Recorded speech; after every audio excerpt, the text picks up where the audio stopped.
All right, I just thought I'd film a quick update. Basically, I was just editing, or I have edited the footage from the last 2 months, and there's not really, there's a couple of things, so it doesn't make sense. So, because I've solved the problem. Basically, the white car, uh, the white car had been smoking when you start it and then when you decelerate down a hill. And what I've since discovered after I thought I'd have to replace the valve stem seals. I tried changing out the turbo. I tried catch cans on various bits and pieces. It was just getting overfilled with oil. Like, was literally getting overfilled with oil somehow. It goes from being full to over full somehow very, very easily. So, white car now no longer smokes. This thing is amazing. One thing I have to get, and I'm going to get it soon, is the boost controller that it has, which is a HKS EVC. There's an adapter, and you can connect the boost controller to a computer, and you can see, basically I need to tune the boost control on that car, and to do it properly I need this adapter so I can hook up a computer. So that's the white car. Actually, the white car has had, they were lying around here, you might have seen them, but I had some unequal length headers that were on this engine, but I've since put them on the white car. Now this is the engine for the blue car, and it's now fully assembled. Version 3 STI heads, EJ207 short block, I-beam rods. It's got a 2.5 litre sump, which I probably don't even need now because the shape of the headers would have worked with a 2 litre sump. But yeah, what else have we got? We've got 850cc injectors, although they might be changed out. We've got some Chinese fuel rails here, STI manifold, and then we've got the coil on top here, but we may even go with a coil on plug conversion. So this can actually go in the car. I've just got to decide on which of the two clutches I'm going to use, either the extreme clutch or the Mantic one. I'll just show this Mantic clutch, it's quite interesting. So looks like a normal clutch, right?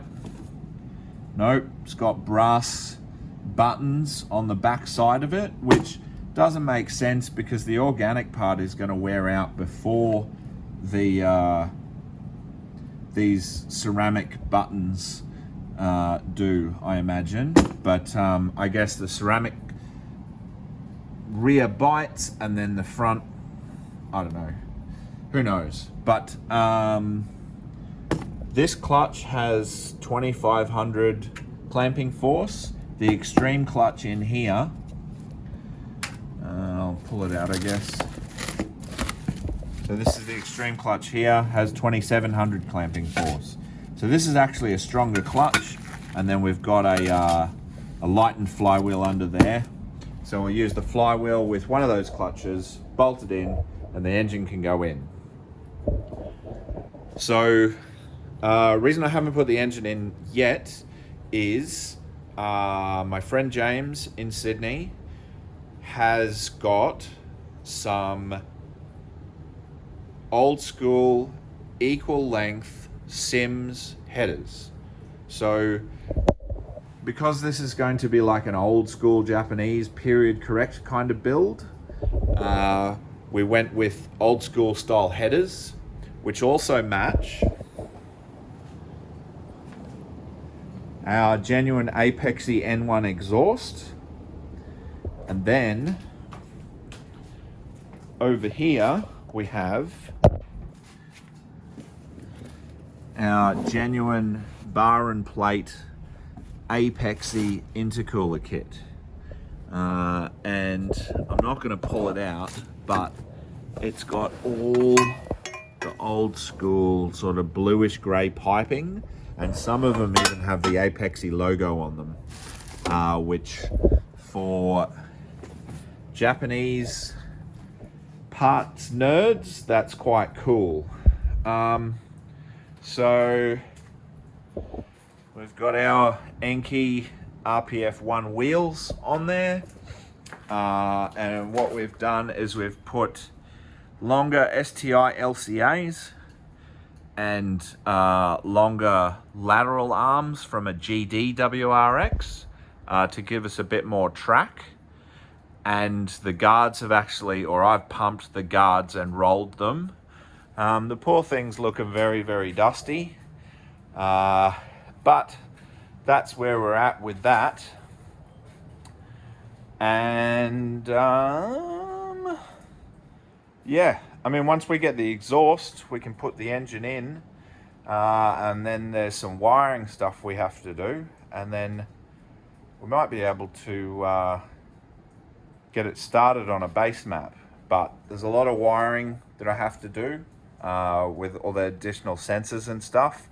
And also, I'm actually undecided what I'm going to do here, because what I can do, if funds permit, is we could go drive-by-wire, and what we would do is take this throttle body off, we would delete this idle air control valve, we'd weld up the holes in the manifold and re-drill it for the drive-by-wire throttle body, and then the drive-by-wire throttle body would do the idle air by cracking the throttle open slightly. So there's still a few decisions to make on a couple of those things, but that's about it. I'll give you a look at the white car. Sorry, it's a bit dark.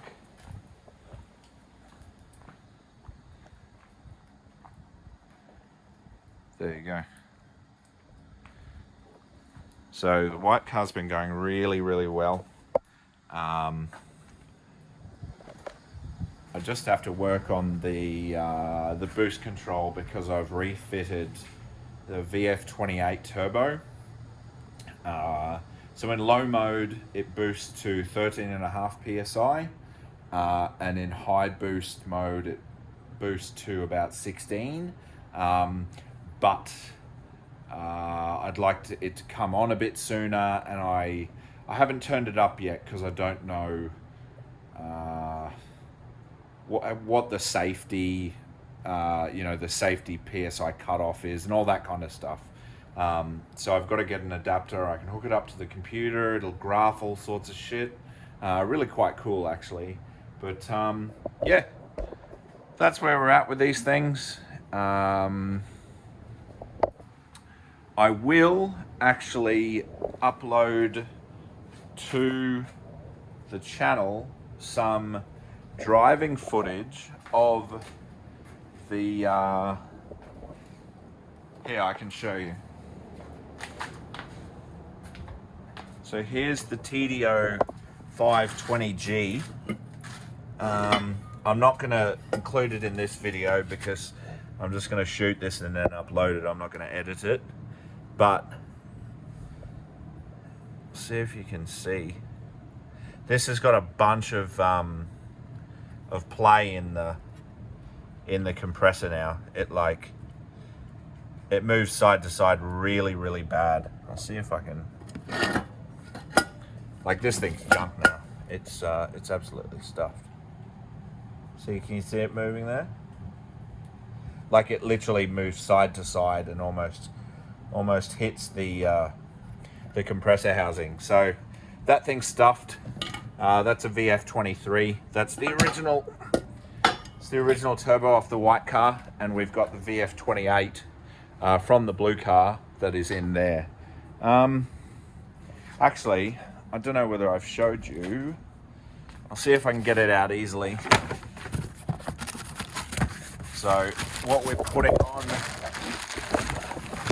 the blue car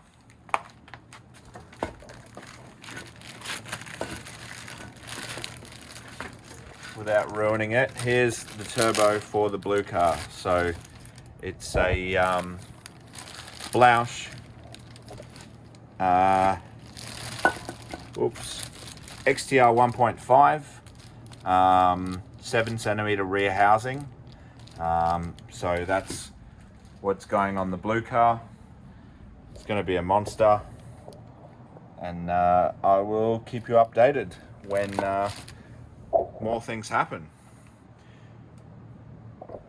Oh, also, if you have any questions about anything, like, you know, don't be afraid to ask. There's plenty of guys, like I've got some other videos on how I did my 1JZ conversion in my diesel Cresta, which is, they're not very good videos, but you know, they've got lots of good information.